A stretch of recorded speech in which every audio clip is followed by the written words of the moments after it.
Hi, and welcome back to another edition of Inside Great Lakes Sailing. My name is Greg Norman, your host. Well, we're checking in on the 99th running of the Bayview Port Huron to Mackinac Sail Race, which is the longest freshwater continuous landing race in the world. And we're going to check in with its chairman, Kevin Thomas. Kevin's going to talk to us a little bit about what the race means to him, how hard it's been to get the work done, and what a great crew he has to be able to pull this off. They're obviously getting ready for the century mark next year at the 100th race, and we'll get a chance to talk a little bit about that. We're going to go north to Port Huron and check in with the Commodore from the Port Huron Yacht Club, Tyson Conley. And Tyson's going to talk to us a little bit about the race, what it's like to be the host of a race that they're not sponsoring, and the great work that they're doing in Port Huron. And another milestone, it's the 100th year for the Port Huron Yacht Club. He's going to talk a little bit about the festivities for this year and all it means to the folks in Port Huron. And it'll be a fun weekend. And last but not least, we're going to check in with our favorite great looper, Nagui Matti. Nagui is now back in the North Channel. He's kind of made his way through the Trent-Severn waterway, which has, I guess, about 40 locks, all kinds of them, including ones that kind of go up and over, and with like a rail car. You got to see it to believe it. But we'll check in with Nagui. He should be back here hopefully by the end of July. And we've been following him for probably, I don't know, I guess about a year. He left July 8th last year, so we'll check in with him, and I think that'll be a fun conversation. One thing I wanted to mention, and this is just a personal pride thing. If you can see how white all of the boat markings and all of the docks are around here, we're going to take a few pictures. The Flag at Crescent decided to, in the spring, to paint the yacht club. Rob Wood, who is the rear Commodore, sort of spearheaded that with Mark Nagel.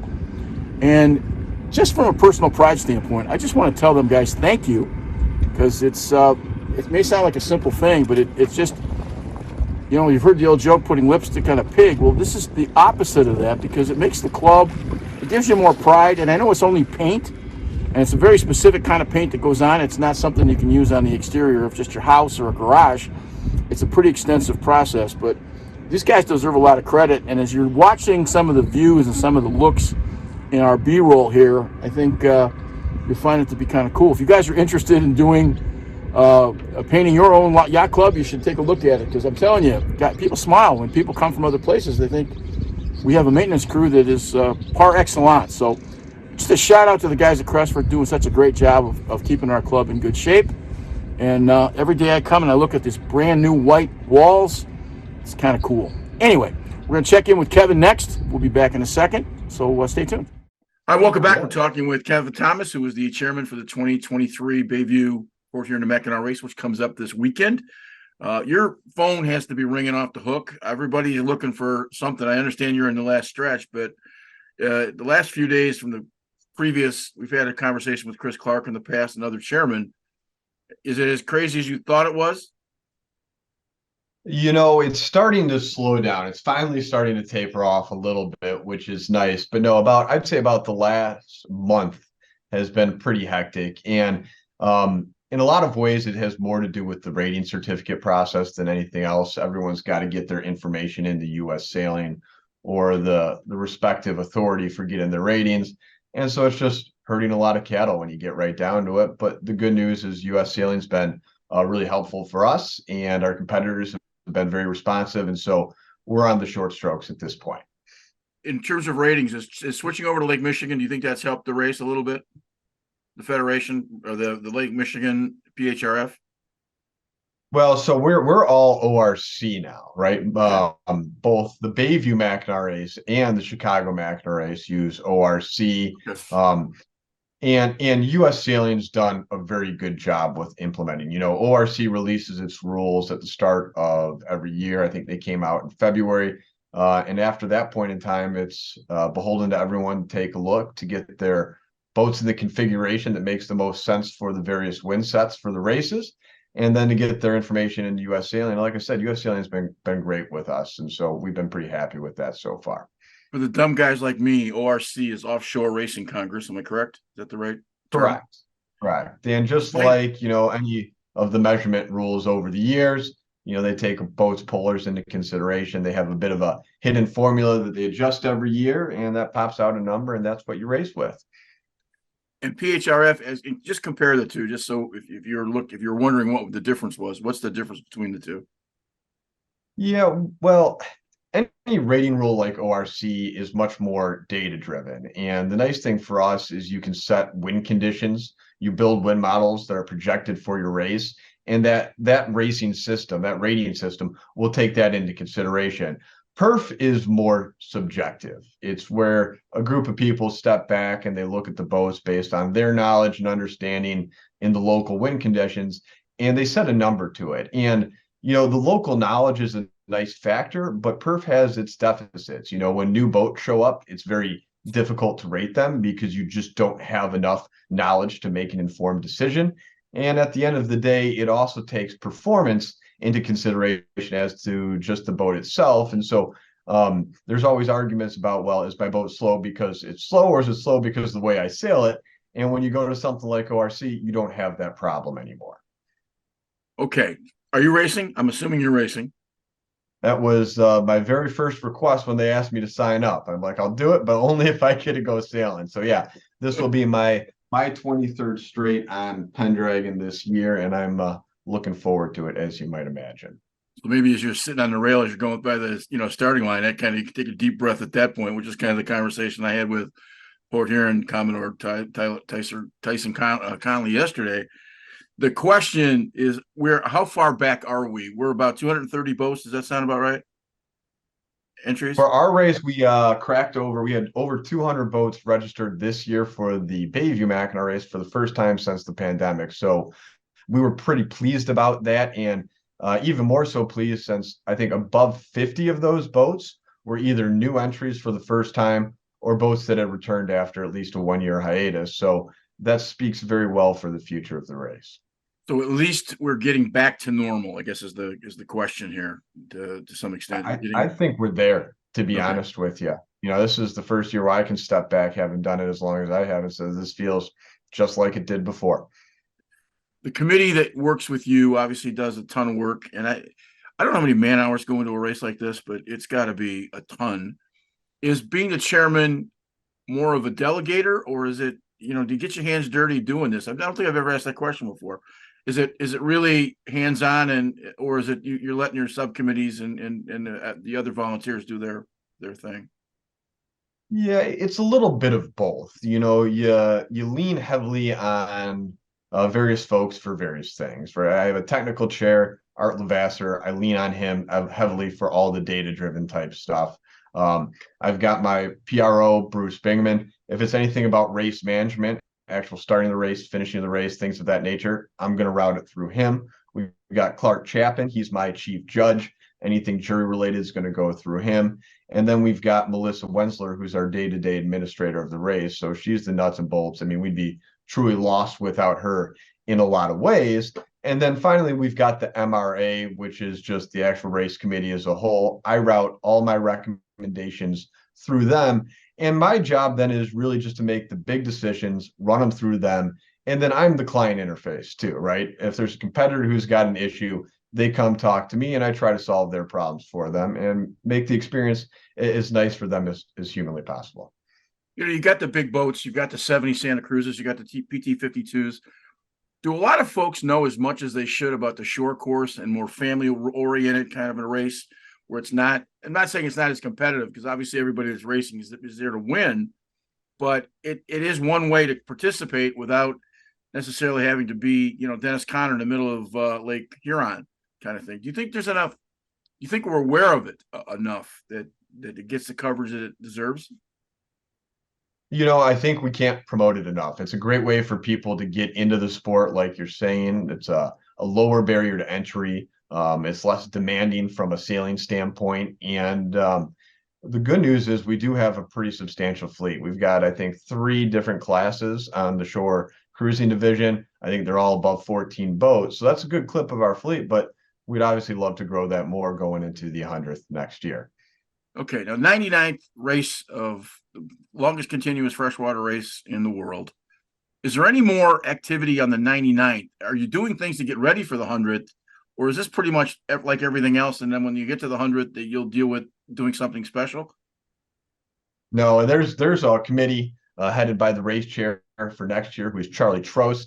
And they're already been looking at that race. They've actually been looking at it for a number of years now. They've already got their NOR put together. They've got all sorts of different add-ons that they're going to be bringing to the MRA after this race to try to make it a pretty unique experience for next year. It's interesting that you guys are celebrating 100 next year. This year, Port Huron Yacht Club is celebrating their 100th anniversary. They'd had some discussion in 1906, but they really didn't get off the mark until July 4th of 1923. It just hits me as how old Little League isn't this old. I mean, some of the sports that were around, it's amazing. I think about 100 years ago that the sport took its roots in our area and it still is going strong. That's a pretty interesting cultural process.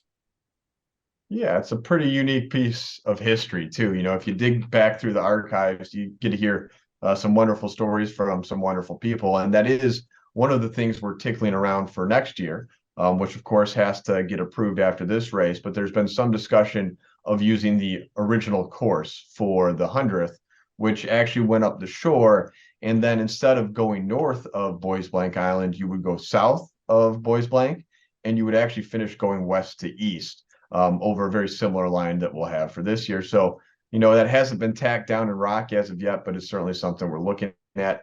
And it's something that a lot of competitors have been pretty excited about when we brought it to their attention. You peeked at the weather at all? Just curious for starting Saturday?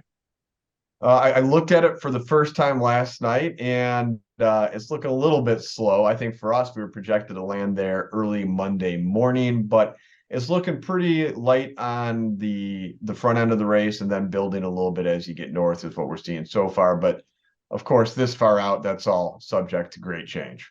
And for those who don't know, Yellow Brick is a process in which you can follow the race online.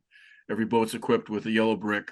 How long have you been doing that, and how important was that to the race in terms of finding a following and an audience? It's a great way. I mean, we've been doing it for a number of years now. You can actually find their app. It's called YB Tracking on the App Store. And if you download that, you just go to the 2023 Bayview Mackinac race. It's free to anyone who downloads that. And based on that, you can look at the various classes and you can track them up as you go. That's obviously been a very interactive tool. I know friends and family love it. It's a great way to follow the race and then interact with other people on social media as your folks are going up the course. And it's a great deliverable for sponsors too, because it's a good way to get new people who know nothing about racing to follow it and be interested in it. It's amazing. You can the minute by minute detail. I think last year for this race, I must have checked it in the 3 or 4 days I was following the race to figure out who I was going to try and talk to, winners of those kinds of cases. I think I checked it 35 times. You know, an hour here, 2 hours there. Get up the next morning, check it again. So if you want to take a look at the race and its progress, you certainly want to follow Yellow Brick.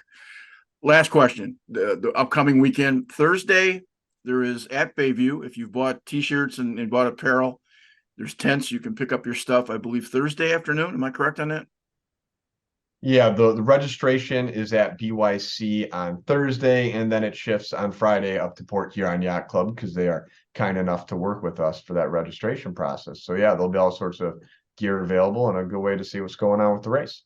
What time is registration open on Thursday for those who don't know? It opens up at noon at Bayview. Okay. And you can find all sorts of different information about the race at our website, which is just www.bycmac.com. There's always a discussion whether that Chicago to Mac or the Port Huron to Mac is a better party on Tuesday or Wednesday, however that party comes. I'm not going to get into the subjective discussion of what's a better party, but I do want to know this. Do you as a chairman look at the party and think how I can make it better, or is it pretty much the same kind of party, or do you tweak it and add to it every year? Because it's legendary if you haven't been to one. Well, and it's just that it's legendary. It really is something that's pretty unique to the Bayview Mackinac race. You know, I've had the good pleasure of sailing all over this country and all over the world, and I'll tell you what, there's no other races that do it like we do once you get up to the island. And so, to answer your question, if it ain't broke, don't fix it. So that's my motto with the party. Okay, that probably would make sense. It's also a lot less work for you because about the time you come up with a good idea, somebody's going to be somebody. Like you say, if it's fixed, don't, if it's not broke, don't fix it. So that's good. Well, listen, have a great holiday on Friday with the boat night up in Port Huron, and I appreciate you talking to us. And hopefully, guys, you come across the line first Monday morning. Thank you, Greg, and thanks for promoting our race as always. It's truly appreciated. Want to thank Kevin Thomas for talking to us a little bit about the MAC race and all the stuff that Bayview goes through to put a race like this on. Up next is Tyson Conley, and Kyson will talk to us a little bit about what it's like to host a race. We'll be back in a second. Welcome back. We're talking with Tyson Conley, who is the current Commodore for the Port Huron Yacht Club, who will be hosting the 99th running of the Port Huron to Mackinac sail race, sponsored and organized by Bayview. So I appreciate you on Monday afternoon, because I know how busy this week's going to be. But I appreciate you taking a couple seconds with us. And I guess what's on the palette early part of the week, and then kind of maybe tell us what's going on for the rest of the week. Oh, Greg, it gets really crazy. Actually, we have a board meeting at Port Huron Yacht Club tonight, so we got to get our July board meeting out of the way, and then actually we have a new event tomorrow night with the Blue Water Chamber. We're doing a kickoff boat week at the Yacht Club for our local chamber members and our members at Port Huron Yacht Club. So that's kind of a new wrinkle we've turned into it this year. And then Wednesday, everything starts kind of getting kicked off in Port Huron on Wednesday with the parade, and that goes into Blue Water Fest and all those events. And that's kind of really when Boat Week kicks off. As a matter of fact, I'm the Grand Marshal of the parade this year, believe that or not. They were desperate, big time for someone, I guess. I don't know. But being it's the 100th year of the Yacht Club and whatnot, we've had a really good involvement with the community this year. It just seemed to work out. So we got a lot going on in the early part of this week as well, and a lot of boats already trickled in Saturday and Sunday, so the Black River's filling up pretty quick here. I know Hana's in there. I know Albacore, a number of other boats. There's a U.S. Naval Academy boat just being launched today. We're going to have a conversation with them. Hopefully, it's an old boat that was donated to them. There's a whole story with it's a J105, so it'll be interesting. How often does your phone ring, and/or how many texts do you get at this point for everybody looking for a favor? Well, just in the last 2 minutes now, I've heard it go off 5 times. So okay. That's pretty par for the course. The thing is, it is what it is. We're so thrilled to play a part of this as a host to Bayview Yacht Club and all the sailors. And my dog here wants some attention as well. Dublin's looking for attention, but it's 99 years this thing's been going on.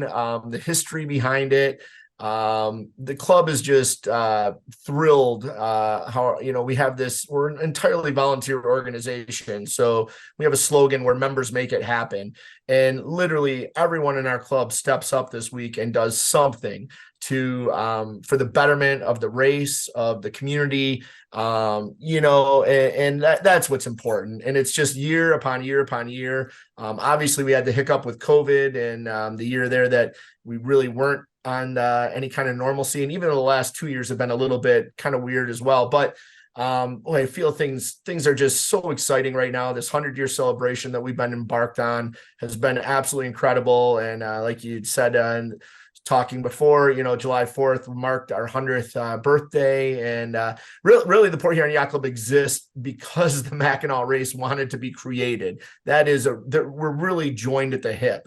And it's been an absolute honor working with Commodore Paul Halsey, with the race chairman this year, Kevin Thomas, two, awesome guys.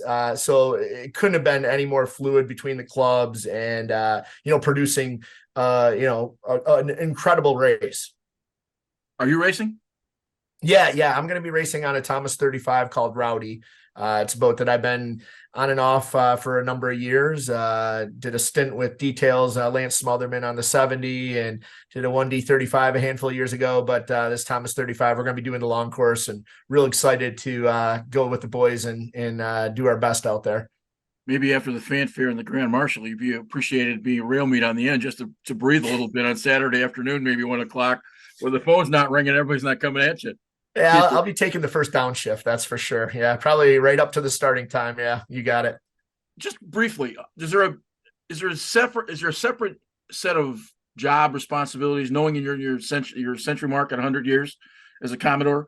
There's got to be more presentation. And I say that I'm a member of Crescent. This is our 90th year, so there's an extra party and it's a little extra work. But explain me something. 1906, the first actual conversation about having a yacht club in Port Huron, but it didn't really kick off until July 4th of 1923. What happened between 6 and 23? Just guys sailing?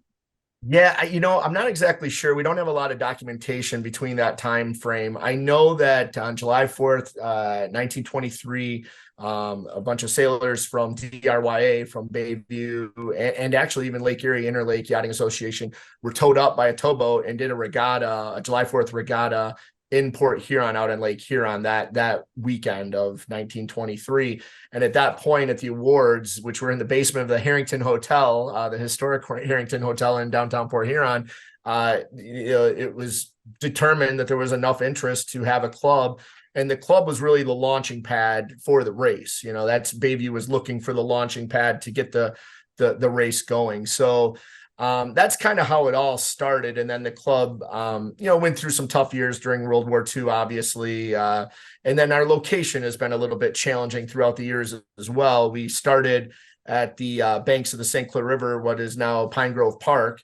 And actually high water in the 1950s caused us to look for a new home and got us on the Black River in 1954, which is where we are today. And what it looked like in 1954 and what it looks like today is a night and day difference. A testament to our membership for sure. But we're a little bit geographically challenged, I guess, if you will. We got to get through that big current to get up to the lake. And, that's been a little bit of a issue throughout the years, but we're real happy with where we are and have just expanded upon our blueprint throughout the years to what we have today. When you're coming up the river, you can almost see that extended railroad bridge sticking up in the air. How long has that been there? So it was there for, it was built, it was started in 1929. And of course, we removed it in April of this year. That had been an 11-year situation, trying to get the right permits and whatnot. But the bridge was just not sustainable in that location anymore. 50 years of neglect. From a liability standpoint, the club had to move forward with that. And, we've got a strategic planning committee looking at that point right now and what we envision that looking like into the future here. Okay. What do you expect from weather this week? Looks like it's going to be a pretty good race. And then the follow-up is, from a percentage, you kind of alluded to the fact from COVID, are we 90% back? Are we 60% back? Are we 100% back? Where do you think we are? Yeah, that great question there. I get the crystal ball, and I just was talking to my sister today, and her family had been suffering a little bit of a bug going through their family. So yeah, I really don't know. The Mackinac race, I'll dive into the weather, as we get through the week here a little bit. That's, I got a couple of my buddies, hopefully they're going to be able to help me out a little bit with that. But we're doing the Cove Island course this year, which is the first time in a number of years that we've done Cove Island. I'm really excited about that. By far and away of all the courses, this is I think we determined my 33rd Mackinac this year. And of all the courses, that's the one to me that I like the most, and presents the biggest challenge, getting up to Cove in good shape. Not, you can lose the race on the first day, but you can't win it, right? And then getting to Cove, and really it's an entirely different race from there on in. Presents all kinds of different challenges. So very excited to do that course again. And weather, obviously the years that you win stand out, right? So Right. There was a year 2007 where we had a very good year on Rowdy, and it was a front moving through Lake Huron, and we stayed on the back side of that and took it up the Canadian side and won our class by hours. That's one that stands out. I don't think that works every year, but certainly you definitely look for the advantages of the weather patterns. That's for sure. Well, you're not back to the numbers you were even 10 years ago, but they're creeping up. And then the other part of it is, I think, too, to some extent, the Santa Cruz 70s are obviously there, but the PT 52 crew fleet is even getting better. There's more guys coming in. It's a bigger fleet. When you get those kinds of boats, those are fun to watch because they're driving by you like you're standing still, and in some of the other smaller boats. So I think sail racing in the Great Lakes is actually pretty tough and pretty cool because, like I said, you got a boat coming in from the Naval Academy, and there's more offshore sailing now for even the colleges, it's happening. So these kind of races really make it a good opportunity for younger folks to have that same opportunity to get out and test the waters, as it were. Oh yeah, no question. I think these races, it's an endurance test, right? It challenges your sailing ability, and I think it's fantastic. I own a S279, and we go around the country and race those around the Windward Leeward race course, and that also is a ton of fun and a lot of a massive challenge and very tactically difficult. But this is a whole nother game, and I think yeah, back in the 70s and the 80s and even the early 90s, when sailing was really, from a participation standpoint, was kind of at a peak, I guess I'll say, or peaked interest. Certainly watching my dad and all his buddies go off every year and do it, that got me going for sure. But I feel that coming back a little bit. We certainly see it at our club. We're seeing a kind of a rejuvenation of I hope that's a word, right? Activity. We got one of our past Commodores, Reed Stromberg, is doing a sailing class through our city Parks and Recs department, and the interest we've seen in that has been incredible. Some of the junior sailing centers at North Star and Detroit Yacht Club have broken down. They're no longer available because there's just no kids. The other numbers at some of the other junior sailing centers are different. I think the sport's going through. You think about wood to fiberglass. Now you think about fiberglass to carbon fiber. And for us, carbon fiber lends itself to, as the hat would indicate, a different set of sails and a different kind of sea. At the top level, you got everybody foiling. It's still not cost effective at this point, but I think there's those major changes. And I think once they get sort of past it and get through some of those operations, I think the sport comes back a little bit, because there's more kids at the really young ages. According to U.S. Sailing, if you go down to the second and third graders, that's the first bump in the numbers. So whatever happening down there, we got to do everything we can to get more kids on boats. So I get that part.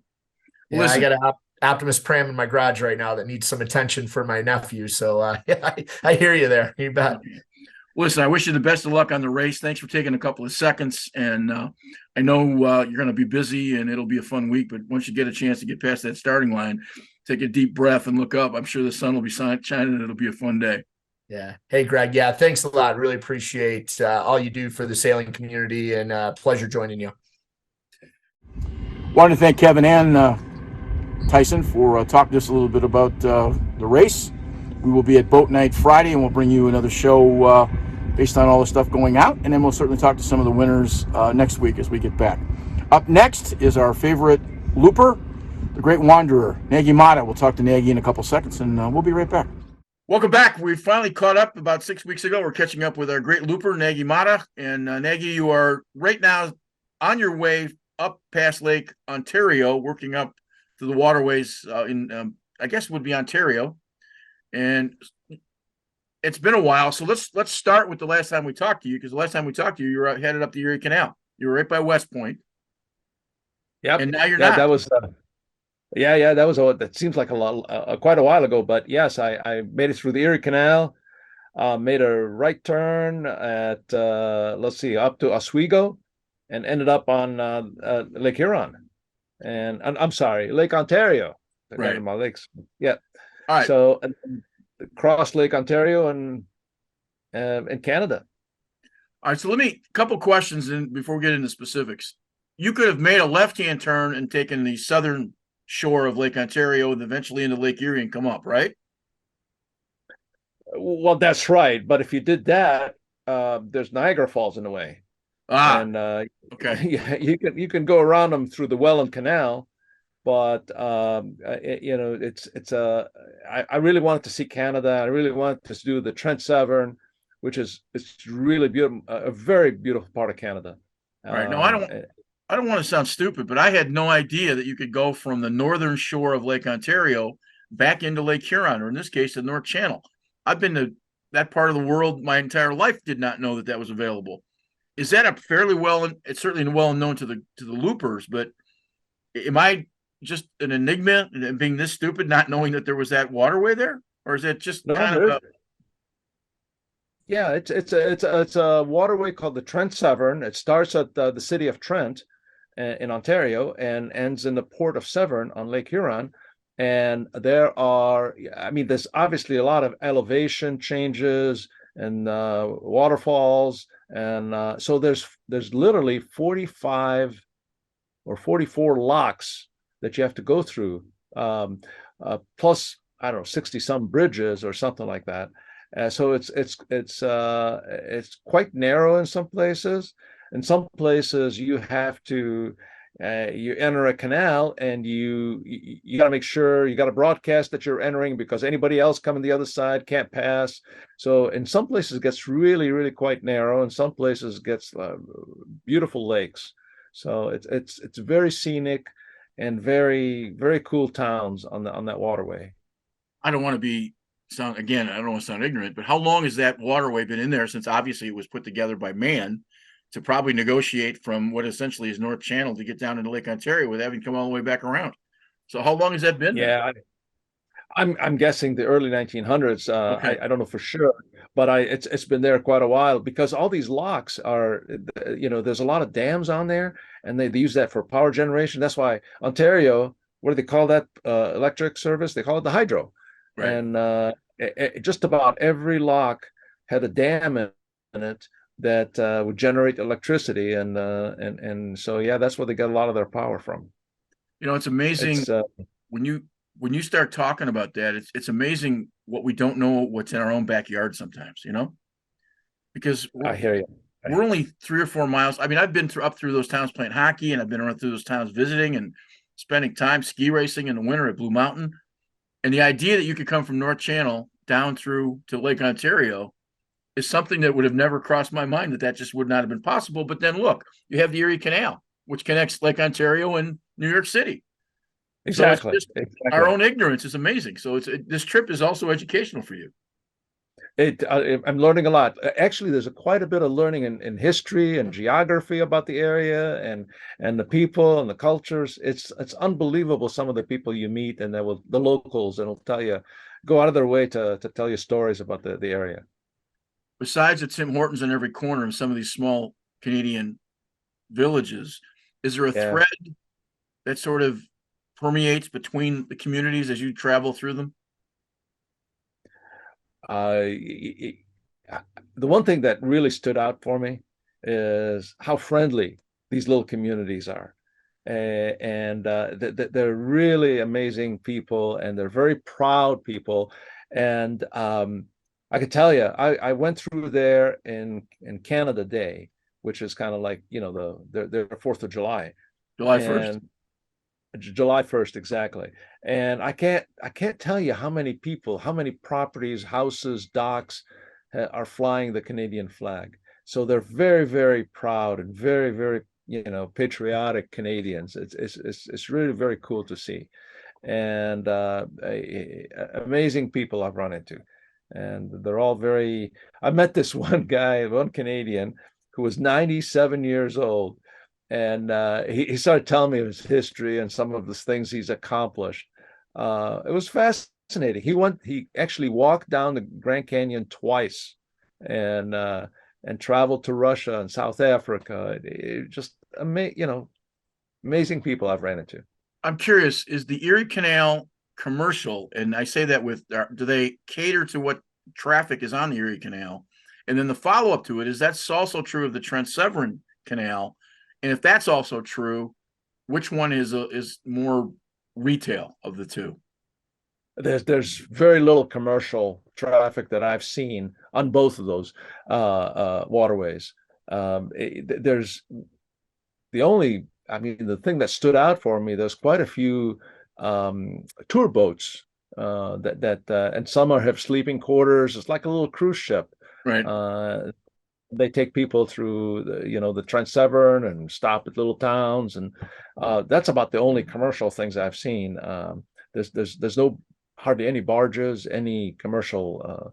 The Canadian Trent Severn is lined with cottages, and so beautiful places. And the other thing that struck me is that it's very rocky in Georgian Bay and the Trent Severn. So you have these little islands that are practically, just a spit of rock, and they build houses and cottages on them, and they're beautiful to watch. I suspect a lot of them are just summer use, Right. but they're just really amazing to see. I think of Watertown, and you think of the Thousand Islands as you're getting into the St. Lawrence, as you're coming out of Lake Ontario, going Yeah. east back into the St. Lawrence Seaway. There's 30 miles of what essentially is, these little tiny islands. That's why they call it a Thousand Islands, obviously.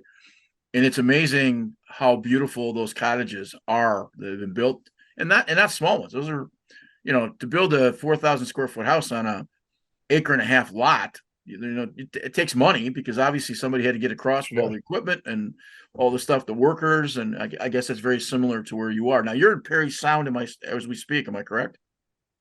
I am Barry Sound, the town, and yes, it's a small little town. Yeah, Do you know who's from Perry Sound? you're going to tell me, aren't you? Bobby Orr. Oh, is that what it is? Great Bobby Orr is from Perry Sound. Ah, that's funny you should say that because I was walking into town earlier today, and there was kind of like a sports complex, like a skating rink, and just the kids play sports, and it was called the Bobby Orr Complex. So Yeah, I didn't know that. Yeah. yeah. He was at 14 years old, was the first player to ever play in the OHA, which is the Ontario Hockey Association, which was Junior A. The equivalency would be Division I college, Michigan State, Michigan. And he was 14 playing in the OHA because he was a legend in Perry Sound when he was 13. As a defenseman, as a 13-year-old, he scored over 125 goals as a Bantam hockey player, and made the front page as a 13-year-old. Made the front page of the Hockey News. Stan Fischler, an old great hockey writer from the St. Louis area, was also the page 3 columnist for the Hockey News. And he went up and saw this kid who was 13 years old, and the next year he was playing in the WHA, and so he's playing in Sioux and London and Windsor and all over the place. So it's Bobby Orr's hometown, and it's a cool place. It is a very cool place, and there's lots of I think I saw the first Canadian Coast Guard station here, so there's a big Coast Guard post here, and there's the other thing that was really noticeable is a lot of seaplanes. Because all these islands, they just have, transportation by seaplane. And so there's like a place here, a dock with about 4 or 5 of them. All right, now I'm gonna just explain what this is, because we're going to run a little video that you had on your Facebook page, which is basically a trolley getting you from one body of water to another. You're in the trolley in this picture, so you gotta explain what that thing is. So on the Trent Severn, there is, like I said, 44 locks where you have to move from one level of water to the other. This is not a lock, but it's one of those 44. What they did is, instead of digging up a lock and just filling it with water and elevating and all that, they have this railway, railroad tracks, and they have this platform that sits on top of these tracks. And it actually lowers into the water on one side. You drive your boat into this opening, they strap it down, and it just moves over the railway tracks, over a hill, across a road, and down the other side of the embankment. And it's just unbelievable. It was quite an experience, actually. How much? And you're sitting in the boat. How much to move your boat across on that lift? Well, there's one fee. I paid one fee at the beginning of the Trent Severn, and it covers, you can buy like a one-way transit fee, you can buy a round trip, or different options. But I bought a one-way, which covered all 44 locks for about somewhere like $100. Oh, that's cheap. Yeah, it's by the foot. You pay by if it's a 25-foot boat. I think it came out to about $110, something like that. All right, so here's the question: since this thing it probably travel very fast, this is not as efficient as a lock, certainly. But was there a long waiting line to get? No, for me, it was great, and sometimes it could. So what I did is I got there the night before, and there was nobody there. And what they do is they have a system where they have a blue line, they call it, the dock with a painted blue. And if you want to either go in or out of the lock or one of these transport systems, you just kind of tie up to the blue line, and that's how they know somebody's interested. So I was there at like 9 o'clock in the morning. I was the only one. That's why I'm the only one in the picture. For some reason, nobody else got up that early that morning. So it was pretty cool to be on that. Yeah. Just the experience of having that, it's worth it. The picture alone is worth it, but just having that experience, you're never going to do that anything like that again with your boat. Never say never, but Well, you understand my point. It's not. yeah, I hear you. I don't know of There's any of those. there's another lock, two locks actually, that are called lift locks, where it's basically, think about two tubs of water, and you drive in one tub, one is on low, one is on high, and kind of like it just goes up and down, and just the one filled with boats goes to the higher level, the one other just drops the boats. It's pretty cool. I guess you get to learn a little bit about Copernicus, and then a little bit of displacement with all those theories that he had about when somebody sits down in a bathtub, all the water comes out. So I guess we learned all that to figure those things out. That's not something I want to worry about. I'm sure I didn't say Copernicus. I'm saying it wrong, but however you'd say it correctly. I know So who you mean. Yeah. let me kind of work through a couple things as we get towards the end of this. We're going to hopefully spend some time when you finally get home and maybe do an hour and with video and kind of walk through it and some highlights. I think it would be really cool to talk to you about that and some things we haven't talked about. But here's my question. You mentioned as we got on the original interview today, you're really kind of at the end of the rope. It's kind of time to finish. So now you've got 3-4 weeks left. You're going to come down that eastern shore of Lake Huron, and you're going to kind of come back. First of all, where does the boat come back to when you're back in Lake St. Clair? And then what is it as you're thinking about it? Now, you got to put life back together. So is there a laundry list? Kind of take us through that whole process. Yeah, I'm gonna come back to. I've been calling my marina Jefferson Beach. I was at Jefferson Beach when I left, and they were kind enough to say, yeah, we'll take you back, and they had a couple of open spots. So I called them already, and we're gonna finalize things when I'm about a week out. But yeah, I expect to be there late July, no later than the 30th. Yeah. So when you finally step off the boat, have you thought about what's next? Well, in terms of tactical things, yeah, there's a load of tactical things. Kind of like when you're away for a month, for a year like this, first thing I need to do is, think mundane things. Think about it. The car's been sitting for a year. The battery's dead. I got to get the battery replaced. I got to call AAA, get the car going. There is just I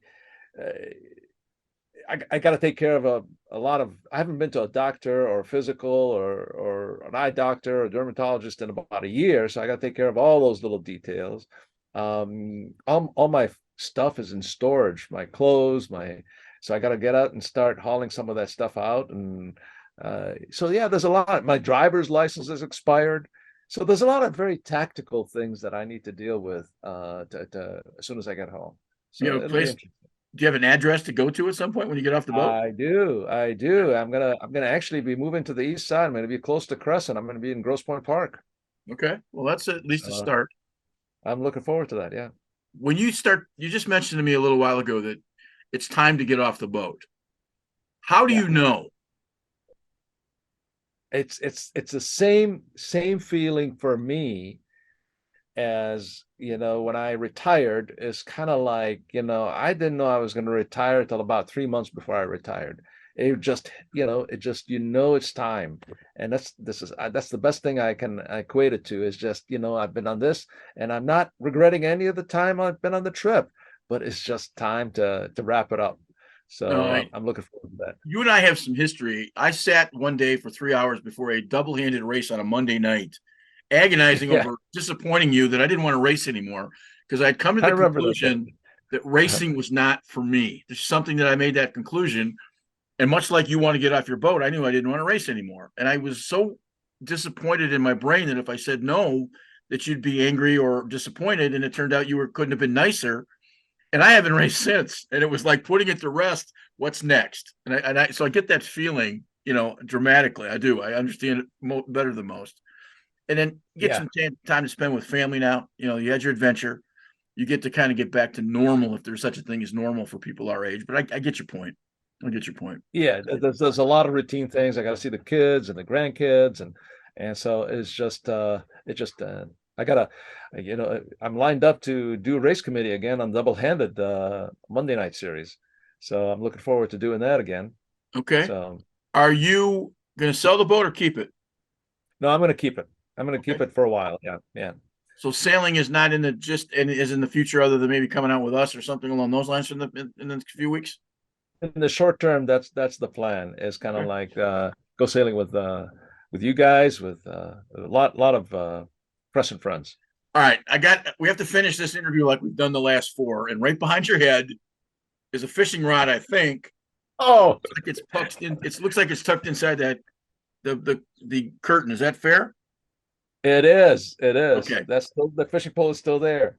By my account, you've gone fishing once. Is that fair? Is that ballpark? Actually, define fishing. A hook in the water to try to catch a thing that swims in the water. Is that a fair estimation? Yeah, that's cool. I've done it more than once. Just done it a few times. I didn't catch much, but there's still time. I still got another 3 weeks, and I tell you what, there's a lot of smallmouth bass here. There's a lot of perch. Yeah, I'm tempted to get a Canadian fishing license for the next 3 weeks here. All right, so let me ask the last question on this fishing rod issue that we're talking about. How many fish have you caught in the trip of being gone a year? I'll say that's 0. Is that fair? That's very fair. That's very close number. How's that? Okay, so if you haven't caught any fish and you told me you've taken it out a couple times, that's like my grandma used to say, hey, you had a bunch of phone calls, and it turns out that it was 1 or 2 phone calls. So you probably went fishing 4 or 5 times. The simple question is, why did you take the fish rod? I was in Florida. Okay. And I was stuck in a marina in Steinhatchee. We had bad weather for a week. And so, I mean, honestly, Steinhatchee is not that big of a town. So the marina where I was at had a tackle shop. So I walked in there and I said, hey, what's there to do around here? Fishing. Okay, so you said I can sell you like a really cheap $20 fishing pole. I can sell you a $200 fishing pole, or I can sell you something for 40 or 50 bucks that you might have a chance of catching something.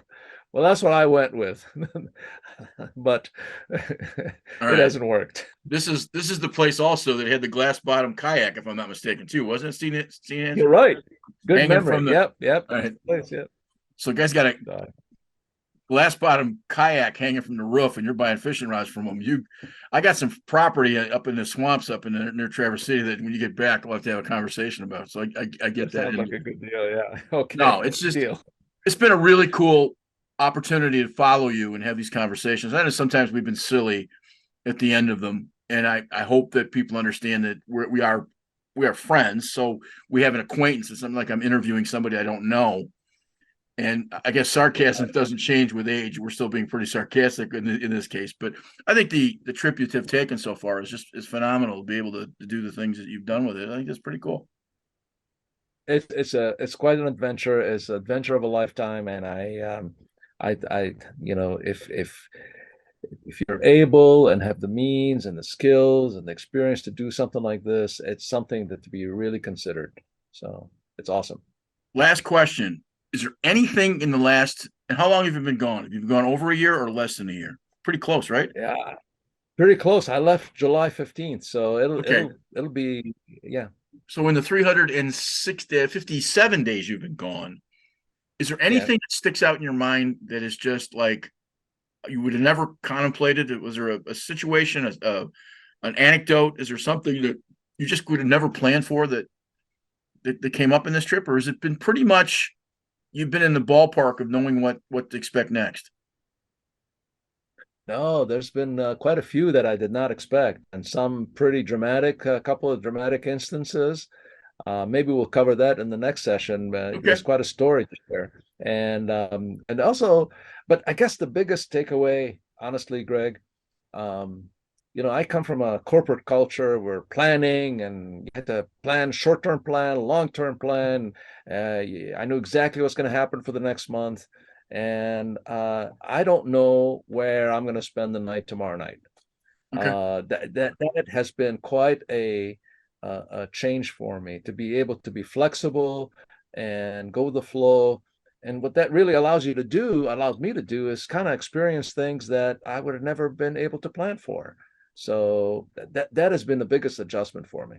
So you've learned spontaneous. You've learned to be spontaneous. Is that part of it? Made to be spontaneous, to go with the flow. Not careless, No, not totally clueless, but it's you got to be open to the possibility of making a side trip here, or talking to these people, or meeting new people, and exploring new and learning more about the boat and the weather and the navigation. It's been that spontaneity, as you put it, was something I learned and I picked up along the way. Being left-handed, I will make this point. Taking left-hand turns sometimes are cool. This show would never have happened now 105th episode if I wouldn't taken a left-hand turn on a bar bet. And we've done that now for 3 years. And you make that left-hand turn. I've sat in the same room and talked to the greatest sailors in the world, and I've been on boats that go 60 miles, sailboats that go on 60 miles an hour. That would have never happened if I'd have stayed with the right-hand turn, So there you go. Spontaneity is not a bad thing to have. So that's cool. Absolutely. All right. And it opens a lot of doors. All right. So we're going to do one more session after we finish. We're going to do sort of a prologue, if you will, of this show, and we'll do a whole thing, and we'll talk specifically, and we'll kind of go through the areas, and we'll do it live, and maybe even do it in person instead of doing it on Zoom. We're trying with this show to get a little less Zoom and a little more up to date with being on site. Part of the problem is with our show is that going to the island, for example, for Mackinac, I got to spend $175 a night for a hotel to put on a video of a bunch of guys I can talk to on Zoom. So since this makes no money and it's a labor of love, even the Transperior, they want me to, the guy wants me to Keith Stauber wants me to take care of hotels and food and all the rest of it. This isn't a hobby for me. I'd rather play golf and spend money on my own hobby or my own boat. So we've tried to, we're finding our way, but that being the case, we'll certainly do a follow-up when you get back, and maybe we can even do it and have a conversation while we're sailing. Maybe we can do that and do a live thing with a GoPro right on the boat and have it and talk while we're sailing. That'll be awesome. All right. Well, all right. I really appreciate this. Be safe, and we'll get this posted up first part of the week, man. So sounds like a plan. Thanks a lot. All right. Wanted to thank Nagui. He's almost home. We're going to do a big show with Nagui when he gets back from the loop, and we're going to talk about some of the really cool things. And this is almost taking on the loop is almost cult-like in its process. So we're going to talk to him about all that goes on. There's almost a cottage industry in various communities building for sort of receiving and watching sailors depart going the Great Loop, but it's becoming a pretty interesting endeavor for those who are have the time and have the money, and I guess the more importantly the desire to go around down the Mississippi, out to the Gulf, back up the Atlantic seaboard, and then back through the Erie Canal and the Intercoastal Waterway. So Nagui's been doing that, and I think it's been really fun watching him. So we're going to catch up with him when he gets back. But we appreciate you guys watching, and we'll see you next week.